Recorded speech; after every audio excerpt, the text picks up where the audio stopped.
Hello guys, so I will be sharing a video about Labrador Park in Singapore. So itong video na to guys ay matagal na dito sa baol ng aking gallery.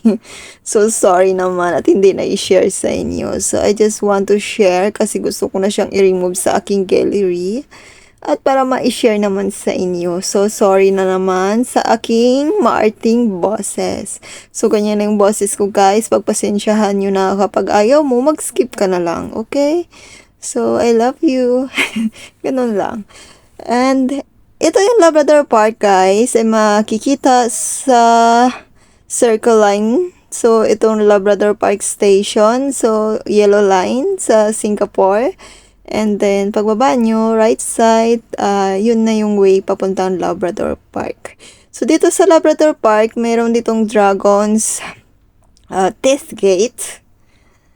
So, dito yung malaking batu at saka harbor din guys, makikita nyo dito. And then, meron din ditong way papuntang Marina Yacht Club. So, yung Marina Yacht Club, guys, ay napaganda noon at saka napaka-beautiful doon mag-picture, guys. So, magaganda din yung condos na design. So, pwede kayo mag-picture doon, guys, sa labas at saka sa may mga yacht at sa mga boats doon. So, ito yung way. So, be careful na lang. I forgot kung mayroong crocodile dito. So, nakalimutan ko na, guys, kasi matagal lang ito sa baul ko. So, isang taon na. So, kailangan na siyang i-upload at matanggal na sa baol ng aking gallery. So, ito yung way guys. Kasama ko dito si Ate Carol. So, as always, my best enemy, my body, my ate. So, ayun, si Ate Carol sa likuran. So, we have the same clothes here. So, ito yung way guys. Kasi I love trail hike and SG. So, dito sa kabila nito guys, meron ditong golf course. Diyan. Pwede kayo maglaro dyan ng golf. Dito sa side na to. So, yan. Madami ditong nag-walking din guys. So, pwede din kayo mag-jogging if you want to. So, ito yung way dito. So, ito yung pinakamagandang, magandang park din sa SG, itong Labrador Park. Kasi malapit siya sa dagat, guys. So, maganda siya. For me lang. So, mamaya nagreklamo na naman kayo. So, ayan, sino ate. So, pupunta din sila doon. Sa dulo nitong Labrador Park, pwede din kayong mag-beach, guys. Pwedeng maligo. So, ito yung bird seeing dito. So, ayan. Kung gusto nyong picture ng bird. Meron dito guys, wild boar. So, nakalagay doon. Nakita nyo ba yun? So, be careful sa mga wild boars. So, there is a monkey also here. So, be careful. Wag mag-feed ng monkeys, guys. Kasi pwede kayong kagatin ng monkeys at kalmutin. So, makakita din kayo dito ng pagong or turtle. Saka birds. At nakakita ako dito ng bayawak. So, dito sa Labrador Park. So, malayo-layo din tong trail na to guys eh.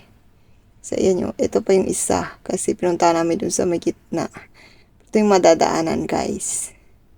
So, yan, green yung tubig. So, may mangroves dito.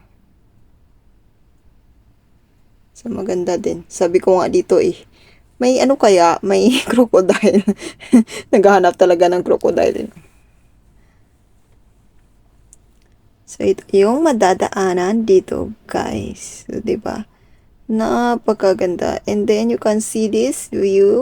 Wow, so amazing, right? And then, ayan. So, syempre, nagtipicture, hindi maiwasan yun, guys. So, ito naman yung tinatawag nilang the Dragon's Teeth Gate na stone, guys. So, pwede kayong makiat, pero be careful lang, guys. Kasi, mahulog kayo. Hindi ko kasalanan yun na. Hindi ko sinabing umakyat kayo.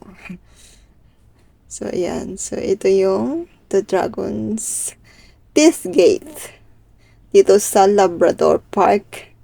Singapore. So, yan o. May history dito. Yan. So, nilagay talaga nila dyan.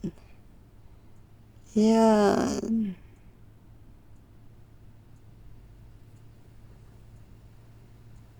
So, yun yung Dragon's Test Gate. So, ito din yung makikita nyo dito, guys. Yung view dito. So, yung may mga boats. At ito, bonus na din tong tawag yan, bayawak na aking nakikita. So, yan siya. So, he is enjoying to find his food, maybe.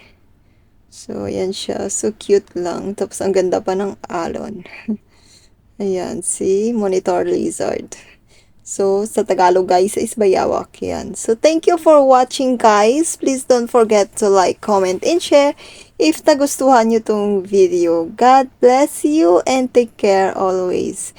Respect each other and be kind always.